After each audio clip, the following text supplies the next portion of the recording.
hari tu ada orang tanya, kalau full loan masih kena bayar 10% deposit ke? Sebab ramai orang confused So ada orang bila dia beli rumah subsale, dia ingat dia dapat full loan. Orang mungkin SCKP ke kan, bank bagi 100%. So dia pun ingat, okay, I dapat full loan, I tak payah bayar 10% deposit. Betul atau tidak? Jawapannya bergantung.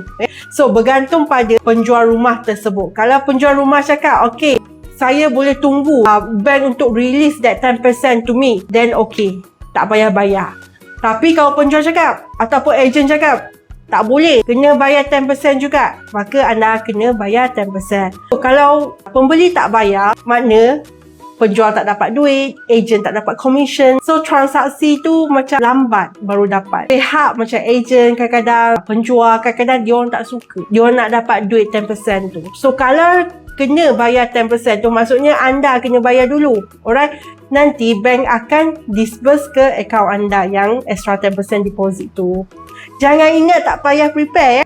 Korang kena be prepare juga. Sebab bukan semua orang nak tunggu duit daripada bank.